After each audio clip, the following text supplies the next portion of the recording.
Pyramids built by slaves. This is probably the most famous myth about ancient Egypt, and it mostly comes from Greek writers writing long after the pyramids were already ancient. The builders of the Great Pyramid were not chained prisoners dragged through the desert. Archaeologists found workers' villages near Giza, with bakeries, breweries, medical care, and tombs placed close to the royal monuments. That would have been an enormous honor in Egyptian society. The workers were likely seasonal laborers, rotating crews, and skilled specialists who were fed by the state. Some teams even left graffiti inside the pyramid naming their work gangs, including names like the Friends of Khufu. It was still brutal labor, but it was not the Hollywood image of endless slaves under whips. It was a national construction machine powered by food, taxes, religion, and royal authority. Cleopatra was Egyptian. She ruled Egypt, dressed as an Egyptian monarch, and presented herself as the living image of Isis. But her family was Macedonian Greek. Cleopatra VII belonged to the Ptolemaic dynasty, founded after Alexander the Great conquered Egypt in 332 BC. For nearly 3 centuries, her family ruled from Alexandria while speaking Greek and marrying within their own royal line. Cleopatra was unusual because she actually learned the Egyptian language, something many Ptolemies before her probably did not do. So the myth is not that she was foreign to Egypt politically, she was one of Egypt's last pharaohs. The incorrect part is imagining her as a native Egyptian queen from the age of the pyramids. Cleopatra lived closer to the iPhone than to the construction of the Great Pyramid. Egyptians worshipped cats as gods. Not exactly. Cats were sacred to certain deities, especially Bastet, a goddess associated with protection, fertility, music, and the home. But Egyptians did not look at every house cat and think, that is literally a god. Animals could be seen as living symbols, vessels, or manifestations connected to divine powers. Cats were valued because they protected grain stores from mice and homes from snakes, which made them both practical and sacred. At Bubastis, Bastet's cult center, millions of cat mummies were produced as religious offerings. Some were lovingly buried pets, but many were raised specifically for the temple economy. The real story is stranger than the myth. Egyptians did not simply worship cats. They built an entire religious industry around what cats represented. Hieroglyphs were a secret code. For centuries, Europeans believed hieroglyphs were mystical symbols where every bird, eye, or snake represented a hidden philosophical idea. The truth was more practical and more impressive. Hieroglyphs were a full writing system that used sound signs, word signs, and determinatives that clarified meaning. A picture of an owl could represent the sound M. A seated man could signal that the word related to a person. The system became readable again after the Rosetta Stone was discovered in 1799 because it carried the same decree in Greek Demotic and hieroglyphic Egyptian. Jean-François Champollion cracked the system in the 1820s. So hieroglyphs were not just decorative magic. They were government records, prayers, jokes, names, taxes, propaganda, and ordinary language carved into stone. Mummies were all pharaohs. Royal mummies are the famous ones, but mummification was used across a much wider range of Egyptian society. Wealthy elites could pay for elaborate embalming, painted coffins, amulets, and tomb goods. Middle-class families could choose simpler versions. Even animals were mummified by the millions, including cats, ibises, crocodiles, bulls, dogs, and falcons. The process itself varied over time. The most expensive method removed organs, dried the body in natron for weeks, and wrapped it with resin and linen. Cheaper methods could be much rougher. Mummification was not about horror or display. Egyptians believed the body needed to remain recognizable so the soul could continue its existence in the afterlife. A mummy was less like a monster and more like a passport for eternity. The Curse of Tutankhamun. When Howard Carter opened Tutankhamun's tomb in 1922, newspapers turned the discovery into a supernatural thriller. After Lord Carnarvon, Carter's financial backer, died from an infected mosquito bite in 1923, the story exploded.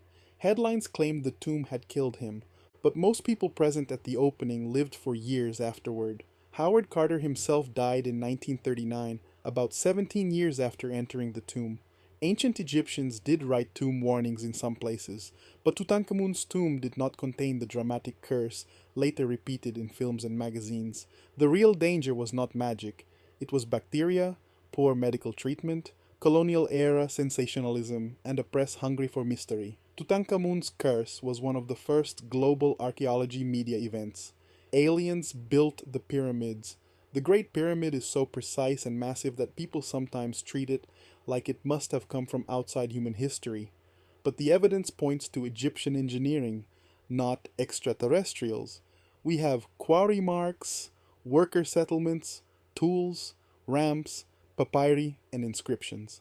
The Diary of Merer, a 4,500-year-old papyrus found at Wadi al-Jarf, describes a crew transporting limestone blocks by boat during the reign of Khufu. Egyptians did not need lasers or spacecraft. They needed organized labor, rope, sledges, water, copper tools, stone hammers, river transport, and a bureaucracy capable of feeding thousands of workers. The alien theory usually begins by underestimating ancient people.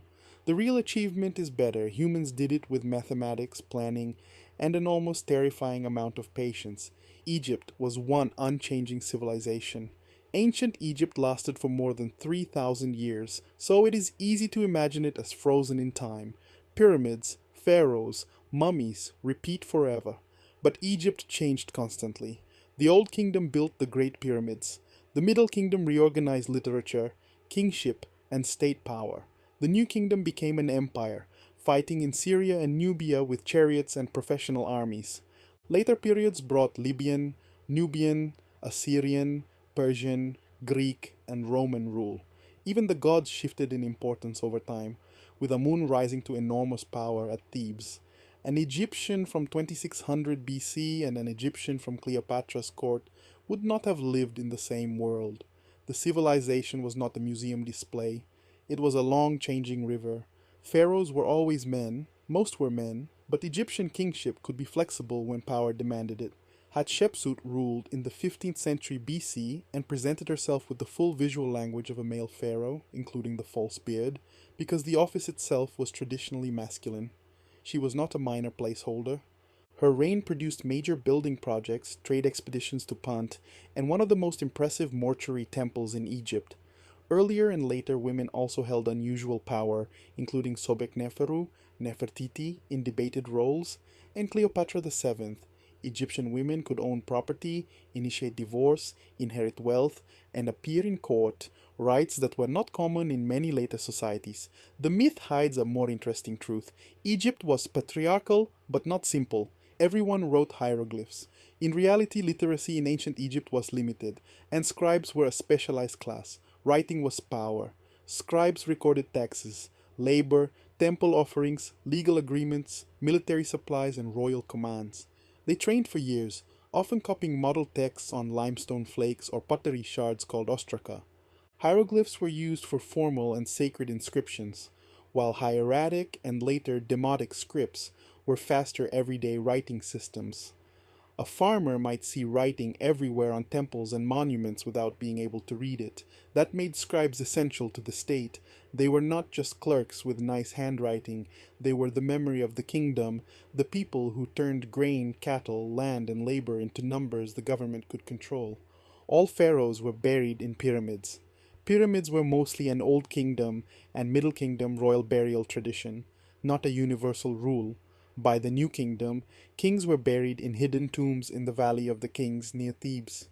This shift happened partly because giant pyramids were impossible to hide. They were royal statements, but also enormous signs saying, "Treasure is here." New Kingdom tombs moved underground with corridors, painted chambers, and religious texts designed to guide the king through the afterlife. Tutankhamun, Seti I, and Rameses II were not buried in pyramids. They belonged to a different age of royal death. The pyramid was not the permanent Egyptian tomb. It was one chapter in a much longer experiment in immortality. Egyptians were obsessed with death. Their tombs, mummies, and afterlife texts make it look that way. But the deeper obsession was life continuing. Tomb paintings show food, music, gardens, hunting, parties, family, servants, and fields of grain. The afterlife they wanted was not a gloomy underworld. It was a perfected version of the world they already loved. The Book of the Dead included spells to breathe, eat, move freely, and avoid dangers after death. Grave goods were placed with the dead because existence was expected to continue, not end. Even mummification was about preserving identity. Ancient Egyptians did not spend thousands of years celebrating death. They spent thousands of years trying to make life permanent.